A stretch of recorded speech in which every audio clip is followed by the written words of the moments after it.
maybe they didn't think of it. I want to think they would have, though, is that this strikes me as an incentive to keep drivers. They get to, even though it's not like, we're not talking anything, 1% of a conjugal visit, but they get to be around an attractive woman for the course of their races. They get to interact with someone from outside of, 99% of their prison life, who is there to specifically help them, so.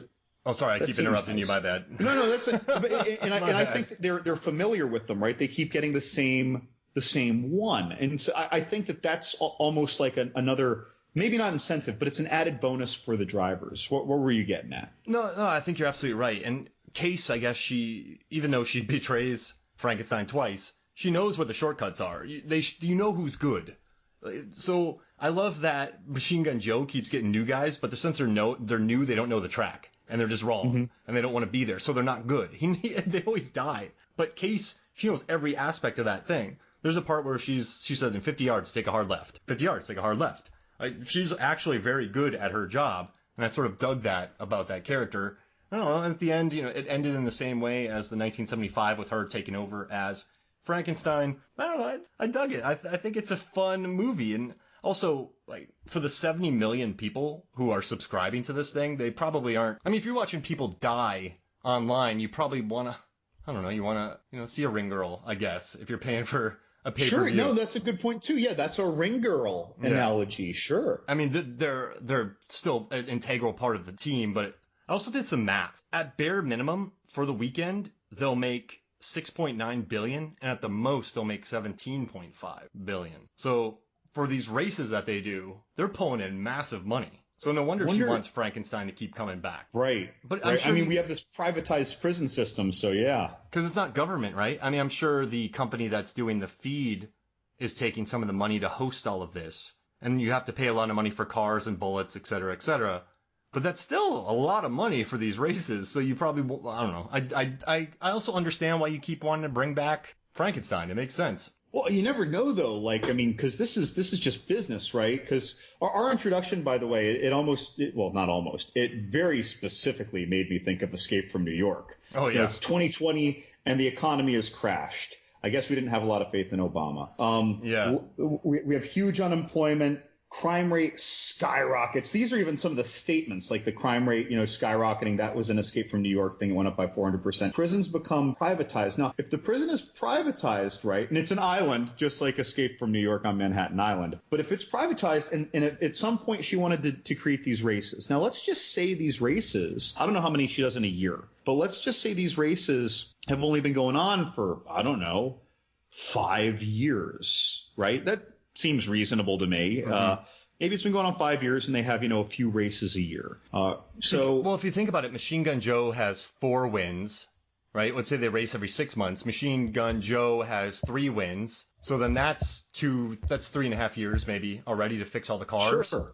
Right. But when she first set this up, though, now there was one point where we see the track in a cursory way from an aerial view, and it's big. It's probably a mile plus, right? And that thing had to be paved or repaved, but either way, big job. They had to get the stuff all the way out there on the island, and anyone who's ever tried to build a house knows you get charged differently based on where your location is, significantly, right?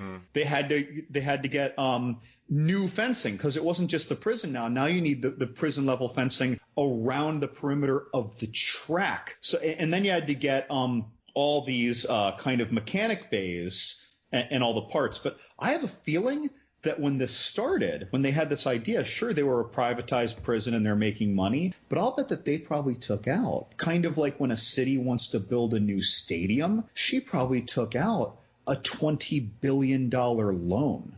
I would say that because or the prison did, right? So and they're gonna, how that works, right? It's just like getting a home loan. You're gonna end up paying $80 billion, even if you're on a really good schedule sometimes, over 10 years for that $20 billion loan. I'm making up numbers, people. If there are any bankers listening, don't go throwing your laptops in the air. Well, you're renting boats. You're renting you're probably shipping trucks out there you're renting vehicles to build an entire mile's worth of, well, I guess you're going there and back, but a city block, that's a mile.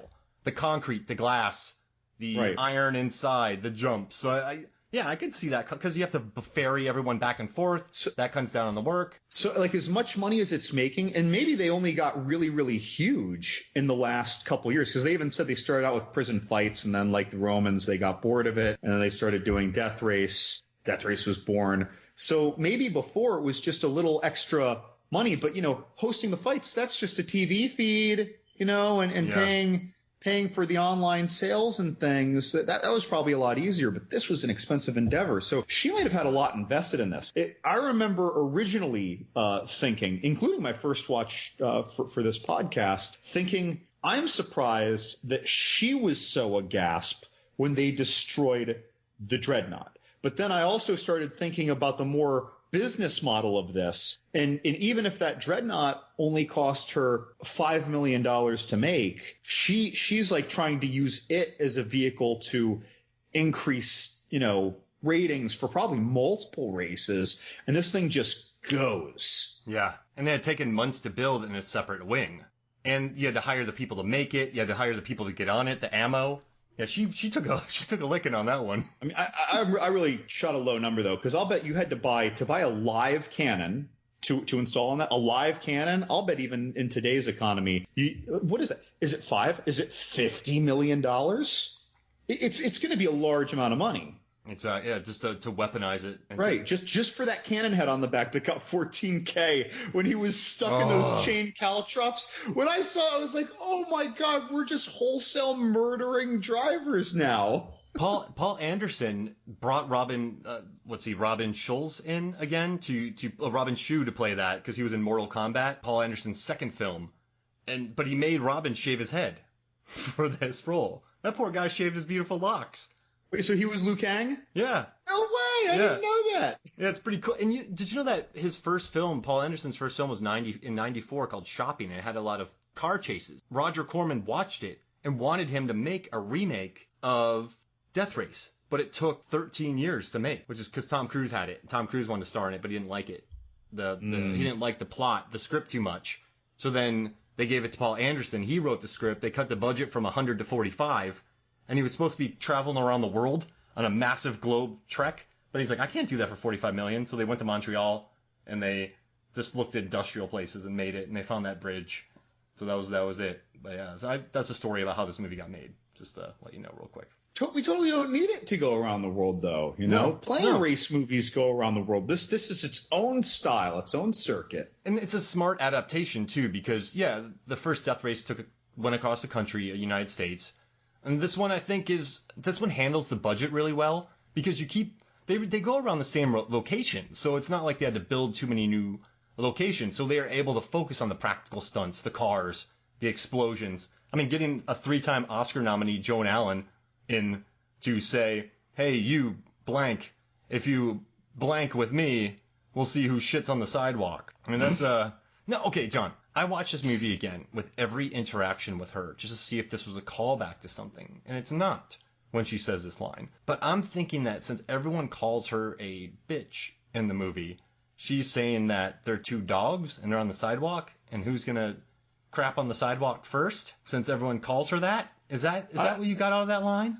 I never really had an understanding of it, even though it's instantly funny to me when I hear it. Like because that's the only thing I could glean from it is that everyone kept calling her that, and so she's like, okay, well, we'll see who craps on the sidewalk because dogs poop on the sidewalk. Well, I guess dogs shit on the sidewalk. It's like a game of chicken between two dogs pooping. And at the end of the movie, if you stay all through the credits, they play it again at the very end of the credit.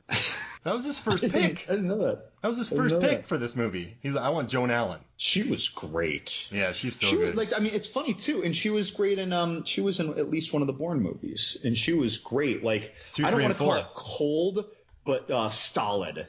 Like she was very stolid and just CIA business oriented kind of cold. I like when she's walking through the yard. That an actual warden had done that. So there's a warden she was the warden of I forget which prison, but she actually walked through the yard every day without a guard. That was her thing. So when Joan Allen did this, I'm like, that's crazy. I'm like, oh, that's actually real. that actually happened, which made me kind of happy. But how about this? I want to do something real quick. I'm going to interrupt the flow, but we're going to do a quick Joan Allen draft that I'll put on Movies, Films, and Flicks Facebook. And I vetted this. She's been in tons of stuff. I need to get IMDb for this. I need to get IMDb. If you go to Movies, Films, and Flicks, the day after this episode is released, you will see that John and I have engaged in a Joan Allen draft. So, John, since you're looking, do you mind if I get first pick real quick? You go right ahead, because I always pick two, because you always pick two. All right, so how about this? I'll get first pick, but then you can pick the next two. How's that sound? No, it's okay. I'm fine. I'm fine banging back and forth. All right, I'm gonna go Face Off. Oh. You can have two. You can have the next two, because that's strong. It's you know what? I'm just gonna take this. Death Race? I'm taking Death Race. You kidding me? I'm taking the movie where the badass criminal with all the tattoos over his neck and arms, and that's his real stuff. He gets cast for that. I can't think of the actor's name, but I love it every time I see him in anything. And he's like, oh, she has the best ass in the yard, but he like loves her. He thinks she's like literally a god. Mm-hmm. Like, I mean, she's just such a great, smug, slimy yet sleek character. So I gotta go with this. I love it. Okay, so I'm gonna take. There's a movie. Oh wait, where's this movie at? I love her in this movie. Where's it at? The Upside of Anger. I like her a lot in The Upside of Anger. She is really good in that movie. With Bryan Cranston and Kevin Hart? No, so it's Kevin Costner and it's Kerry Russell. So the father passed away, then she has the 3 daughters. Oh, I'm thinking of The Upside. Yeah. I'm thinking of The Upside. I love The Upside of Anger. So what's your second pick? Okay, I just want to make sure I got the character right. Was she the mother in The Notebook? Yes. Okay, then The Notebook. Oh, that was going to be mine. That's a great pick. All right, so The Notebook. That is that. Let's see. And then she has 3 Academy Award nominations. She crushes it. Nixon, Crucible, and then she was also in The Contender. So you know what? I'm not going to pick either of those. I'm going to go with Manhunter. See, I don't even remember her. I haven't seen Manhunter, though, since the 90s. I see all these great movies, and I just don't know what she did in them. I don't know her characters. She was a badass in them. Was she the accuser? You gotta see John right now. He is focused. I'm like, but the thing is, like, I see all these great movies, and I'm just thinking, like, again, it's like, God, if I could just have like a screenshot, you know, of her in these movies, I'd be like, oh right, her. She's the mom in Pleasantville. I'm gonna do basically her from the Bourne movies, but if I have to pick, I guess, you know, so it's the Bourne Supremacy is where she appeared. Okay, so the Bourne Supremacy. She was in like 3 of those movies at least. I won't do that one then. I'll stay away from Bourne. I will do The Contender. Oscar nomination. Can't beat that. Was that with Hugh Jackman? Russell Crowe. Oh, Russell Crowe. Okay. Yeah, she crushes it, man. 3 Oscar noms. All right. So I have Upside of Anger, Face Off, Manhunter, Contender. You have Death Race, Notebook, Bourne Supremacy. You're building a strong squad here, John. Yeah. I see. Like I see Nixon. Was she Nixon's wife? Yeah. With Anthony Hopkins? I know I loved that movie, but I honestly can't remember. She was Pat Nixon. Right. I loved that movie, though. I'm just going to assume she was great in it, so I'm going to take Nixon. You know a funny thing? I've actually loved every single Nixon movie that's ever come out. Like Frost Nixon, Elvis Nixon. Nixon. There was actually another one. I can't think of who played him now off the top of my head, but I've loved every Nixon movie. Have you seen Michael Shannon where he plays Nixon? Or when he plays Elvis and he's meeting Nixon. That's so weird, isn't it? Yeah. And then you probably love it though, because you love Michael Shannon. I'm a huge. I think he's great, but I don't have a particular drive to see his movies. That is. And Knoxville's in it too, so you can't beat that. All right, so Face Off, Upside of Anger, Manhunter, Contender, and I have she's in Room. She crushes that. I never saw Room. Yeah, she's with Brie Larson. Ice Storm, she's so good. Crucible, she's so good. I'm not gonna pick a Bourne movie. That's cheeky. So I'm gonna go. Let's see. I'm gonna go with Pleasantville. I love her in Pleasantville. She's very good in Pleasantville. I was thinking about that one too. It's nice to see her play a nicer character. Yeah. Not steely. Right. So again, I can't totally picture. I don't remember if she was one of the primary accusers or not, but I just want to give it to her and say The Crucible. Crucible. Hey, that's an Oscar nom right there. She crushes it. Remember that? I don't know. Remember how much that was Demi Moore, Gary Oldman? That was a stacked cast. That was a Scarlet Letter. Oh, that was it. Oh, yeah, you're right. Man, I'm mixing That was up a my Scarlet movies. Letter. This one is Daniel Day-Lewis, Winona Ryder.